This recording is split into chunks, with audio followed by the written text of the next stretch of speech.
சென்னி போல் இளமதி வைத்த புண்ணியனே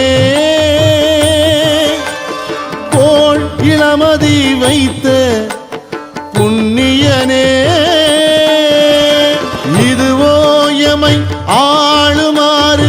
ஈவதொன்றெமக்கு இல்லையே அதுவோ உனது இன்னருள் ஆவடு துறை அரணே